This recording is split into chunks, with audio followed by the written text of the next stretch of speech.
Assalamualaikum and good morning to all of you students. How are you all? Hope so that you are good and fine by the grace of Almighty Allah Subhanahu wa Ta'ala.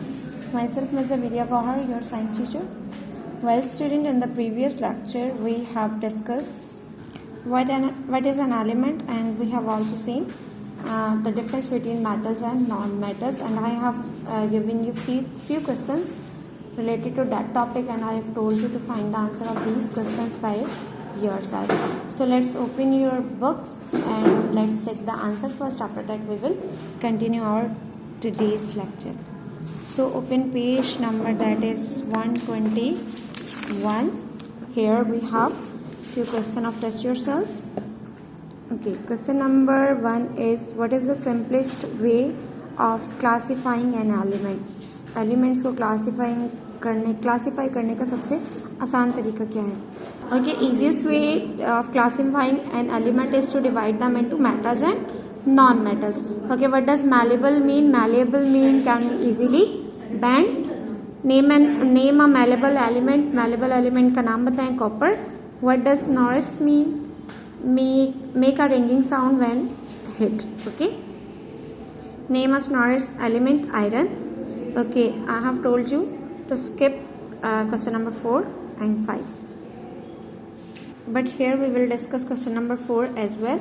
Describe a method for testing whether an element is a metal or a non-metal. Okay, method describe करें कैसे आप test कर सकते हो कि जो आपका element है वो मेटल है या नॉन मेटल है. सो ये पिक्चर या apparatus यूज करके आप अपना एलिमेंट को चेक कर सकते हो whether it is metal or non-metal. Okay. And number 5, a student was testing an unknown element to see if it was a metal or non-metal.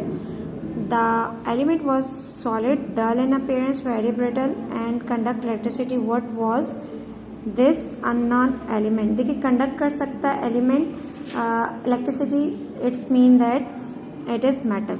ठीक है, metal because it conduct electricity. तो आपके metal की identification है कि metal आपके good conductor of heat and electricity होते हैं.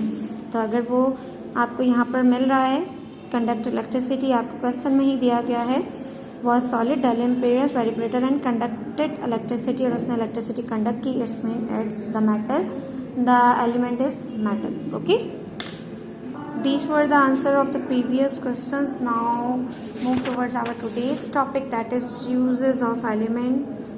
Element के इस्तेमाला.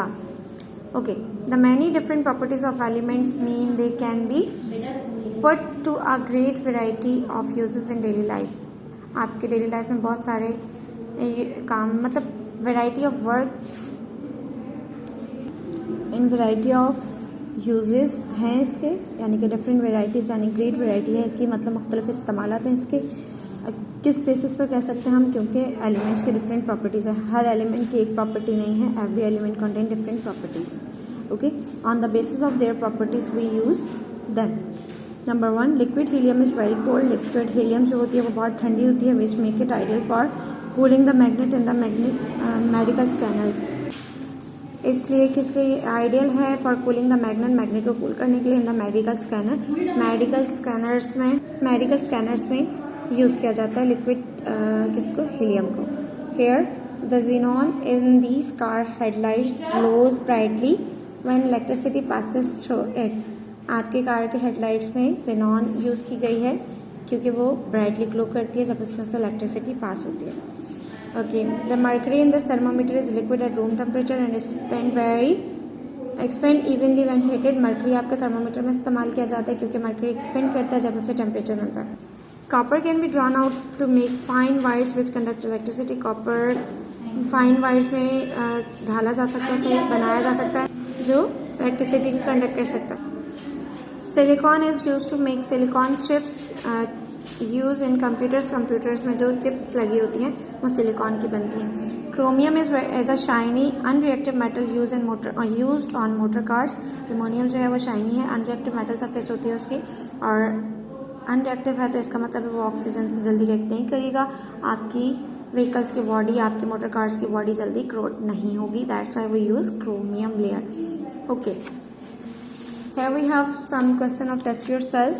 Again what you have to do, you have to read them and find out the answer of these questions by yourself. Now there is another topic, that what is an atom. An atom is the smallest part of an element that can exist and take part in a chemical reaction. Atoms क्या है? Smallest part of an element. Element का smallest part क्या है? Atom है, जो exist करता है and take part in chemical reaction और केमिकल रिएक्शन में हिस्सा लेता है. Atoms are extremely small, for too small to see with an ordinary microscope, यानी कि वो इतने स्मॉल होते हैं कि आप उसे ऑर्डिनरी माइक्रोस्कोप से भी नहीं देख सकते. हाउएवर, ताहम, atoms are not all the same size. सारे जितने भी एटम्स हैं वो सब सेम साइज के नहीं होते. For example, an atom of gold is much bigger than an atom of hydrogen. आपका जो एटम है गोल्ड का, वो हाइड्रोजन के एटम के कंपैरेटिवली बहुत बड़ा है.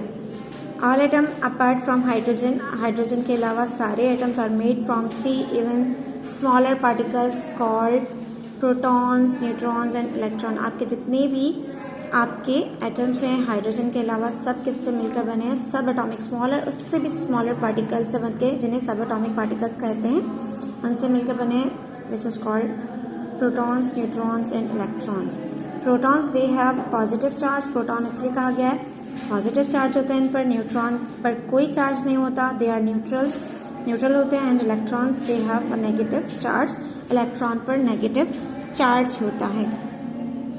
The protons and neutrons are packed together. Proton और न्यूट्रॉन एक दूसरे के साथ पैक्ड होते हैं in the center of the atom. Center of atom के सेंटर में, जिसे न्यूक्लियस कहा जाता है. This is called the nucleus, जिसे न्यूक्लियस कहा जाता है. The smaller electrons whizz around the nucleus in tiny orbit. छोटा सा ऑर्बिट होता है न्यूक्लियस के अराउंड, जिसमें जो स्मॉलर इलेक्ट्रॉन्स हैं, इलेक्ट्रॉन भी जाहिर सी बात है सब एटॉमिक पार्टिकल्स हैं, तो स्मॉल हुए एटम्स हैं, तो वो राउंड राउंड घूमते हैं, विज करते हैं. They move so incredibly quick. वो इतने फास्ट मूव करते हैं that they turn into a blurry cloud, कि वो ब्लरी क्लाउड बनाते हैं, ब्लर सा क्लाउड बनाते हैं. This is called an electron cloud, जिसे इलेक्ट्रॉन क्लाउड कहा जाता है. ठीक है, आप ओके, इससे एग्जाम्पल मैं आपको ऐसे दूंगी. आप जो स्पिनर यूज़ करते हो, ठीक है, तो आप जब स्पिनर को स्पिन करते हो, वो फास्टली स्पिन करता है, तो उसके एजेस नज़र नहीं आते. लाइक आपका ये स्पिनर है,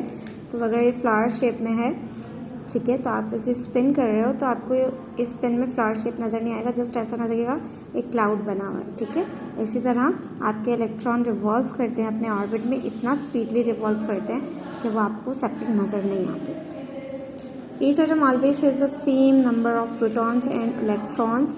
मतलब एक एटम में सेम नंबर ऑफ प्रोटॉन्स और इलेक्ट्रॉन्स पाए जाते हैं, मेकिंग इट इलेक्ट्रिकली न्यूट्रल, और उसे इलेक्ट्रिकली न्यूट्रल बनाते हैं. However, the number of neutrons में वेरी, जबकि नंबर ऑफ न्यूट्रॉन्स वेरी करते हैं.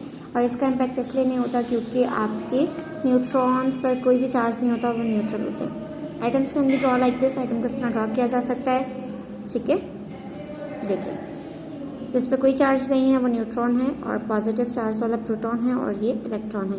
ये हाइड्रोजन है, ये हीलियम है, और ये आपका लिथियम है. लिथियम में 3 इलेक्ट्रॉन्स है, 3 प्रोटॉन्स हैं, और आपके 1 2 3 4 न्यूट्रॉन्स हैं. इसी तरह हीलियम में आपके 2 इलेक्ट्रॉन्स हैं, 2 प्रोटॉन्स हैं, और 2 ही न्यूट्रॉन्स हैं. जबकि आपके हाइड्रोजन में 1 इलेक्ट्रॉन है, 1 ही प्रोटॉन है. Hydrogen is the simplest atom. Hydrogen आपका सबसे सिंपलेस्ट एटम है. It has only 1 proton and 1 electron. Neutron is absent in it. Okay, helium has 2 proton, 2 electrons and 2 neutrons, as I have told you. और lithium आपका 3 protons हैं और 3 ही electrons हैं, and 4 neutrons are present in it. Okay, and this is how you can draw the structure of an atom of different elements. Okay, student, now I am giving you a task. What you have to do, you have to see the periodic table.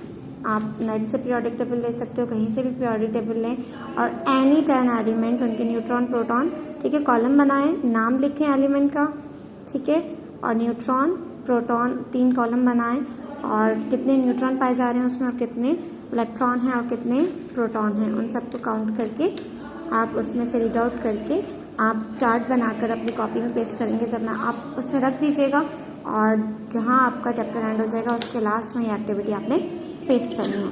Now come on page number 124. Here we have question of test yourself. Again, what you have to do, read it and try to find out the answer of this question by yourself. Inshallah we will meet in next lecture. आपके ये question answer, इसके answer, इन questions के answer मैं आपके next lecture में discuss करूँगी. तब तक आप इसके आंसर खुद फाइंड आउट करें. एंड टिल देन अपना बहुत सारा ख्याल भी रखें. अल्लाह हाफिज़ एंड फ़ी अमान अल्लाह.